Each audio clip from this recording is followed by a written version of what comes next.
Hi అండి, welcome to Gayatri Nandu's kitchen. ఇవాళ recipe మునగాకు అన్నం అండి. మామూలుగా లంచ్ బాక్స్లోకి పిల్లల నుంచి పెద్దల వరకు ఎవరికైనా సరే ఇలా కలర్ఫుల్గా హెల్తీగా చేసి పెట్టండి. టేస్టీగా ఉంటుంది. ఏ వంక పెట్టుకుంటే కడుపు నిండా తింటారు. అదేవిధంగా ఆరోగ్యానికి కూడా చాలా మంచిది.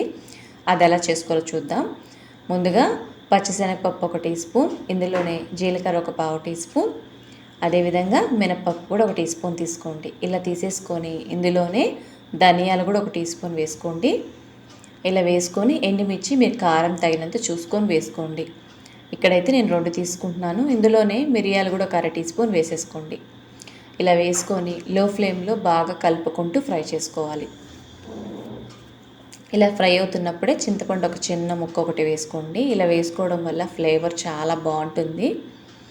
ఇలా వేసేసుకొని ఇందులోనే వెల్లుల్లి పొట్టు తీసుకొని శుభ్రం చేసుకొని ఒక 4-5 రెబ్బలు వేసేసుకోండి. ఇలా 4-5 వేసేసుకొని బాగా కలుపుకుంటూ ఫ్రై చేసుకోండి. ఇలా కొద్దిగా రంగు మారి మంచి వాసన వచ్చేంత వరకు ఫ్రై చేసుకోండి. ఇలా ఫ్రై అయిపోయిన తర్వాత ప్లేట్లోకి తీసుకొని చల్లారి పెట్టుకోండి. ఇప్పుడు అదే బాండిలో మరొక 1/2 టీ స్పూన్ నెయ్యి వేసుకోండి. ఇలా నెయ్యి వేసుకున్న తర్వాత మునగాకు 1 కప్పు తీసుకుంటున్నానండి. ఇలా బాగా శుభ్రం చేసుకొని కడిగి పెట్టుకున్న మునగాకును వేసేసుకొని నేతిలోనే లో ఫ్లేమ్లో ఫ్రై చేసుకోండి. ఇలా ఫ్రై చేసుకోవడం వల్ల చేదు అనేది లేకుండా టేస్టీగా ఉంటుంది. మీరు ఒకసారి ఇలా ట్రై చేసి చూసారంటే మళ్ళీ వదిలిపెట్టరండి, అంత బాగుంటుంది. ఇలా లో ఫ్లేమ్లో కలుపుకుంటూ ఫ్రై చేసుకోండి. మరీ ఎక్కువ మీడియం ఫ్లేమ్లో కానీ అలా పెట్టామంటే ఆకు చేదు వచ్చేస్తుందని గుర్తుపెట్టుకోండి. ఇలా ఫ్రై చేసుకున్నది పక్కన ఉంచేసుకొని ఒక మిక్సీ జార్లో తీసుకున్న తర్వాత ఎండుమిర్చి, చింతపండు, అదేవిధంగా మనం ముందుగా ఫ్రై చేసుకున్న పప్పులు దినుసులన్నిటిని వేసేసుకోండి.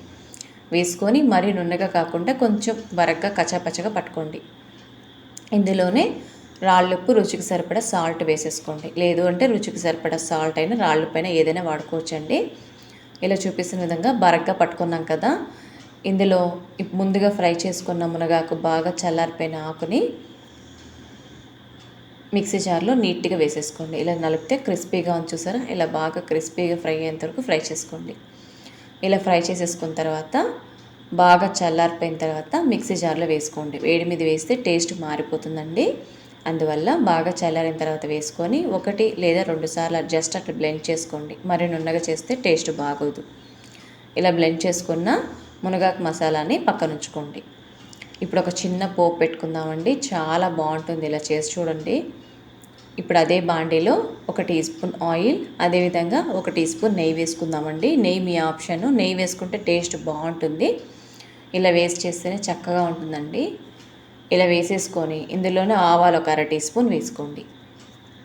ఇందులో మినపప్పు 1 టీ స్పూన్, అదేవిధంగా పచ్చిశనగపప్పు 1 టీ స్పూన్, జీలకర్ర 1 పావు టీ స్పూన్ వేసేసుకుందామండి. ఇలా వేసేసుకొని ఈ దినుసులు, పప్పులు, ఆవాలన్నీ బాగా చిటపట్లాడుతూ వేగాలి.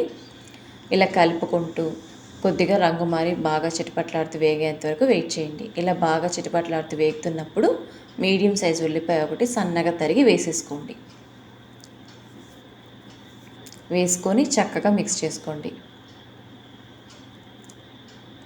ఇలా బాగా ఫ్రై అవుతున్నప్పుడే ఒక చిటికెడు సాల్ట్ వేసేసుకుంటే తొందరగా రంగు వచ్చి ఫ్రై అయిపోతుంది. ఉల్లిపాయ అనేది పచ్చివాసన లేకుండా చక్కగా ఫ్రై అయిపోతుందండి.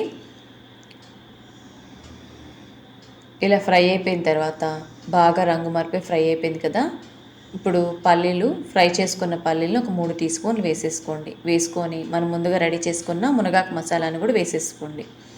ఇలా పోపులో వేసేసుకొని ఒకసారి బాగా మిక్స్ చేసుకోండి. మనం ఆల్రెడీ సాల్ట్ అనేది వేసుకున్నాం కదండి, ఏమైనా సాల్ట్ తక్కువ ఉన్నట్లయితే చూసుకొని వేసుకోండి. మామూలుగా రెగ్యులర్ రైస్ మనం ఏ అన్నం అయితే చేసుకుంటామో ఆ పొడన్నాన్ని బాగా చల్లారి పెట్టుకున్న అన్నాన్ని ఈ పోపులో వేసేసుకోండి. వేసుకొని మెల్లగా ఒకసారి బాగా మిక్స్ చేసుకోండి. ఈ మసాలా మొత్తం మునగాకు మసాలా అంతా అన్నం పట్టేలాగా లో ఫ్లేమ్లో కలుపుకుంటూ బాగా 1 నిమిషం పాటు అలా వదిలేసేయండి.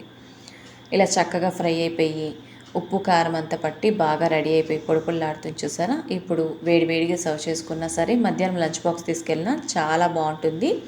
పిల్లల నుంచి పెద్దల వరకు ఏ వంక పెట్టకుండా కడుపు నిండా తింటారండి.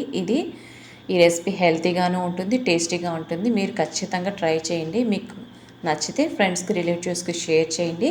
మీరు ట్రై చేసి మీకు ఎలా కుదిరిందో కామెంట్ రూపంలో మర్చిపోకుండా తెలియచేయండి. అదేవిధంగా కొత్తగా మా ఛానల్ చూస్తున్న వారైతే నచ్చితే ఫ్రెండ్స్ సబ్స్క్రైబ్ చేసుకొని సపోర్ట్ చేయండి. మరో ఇంట్రెస్టింగ్ రెసిపీతో మళ్ళీ కలుద్దాం. బాయ్ అండి.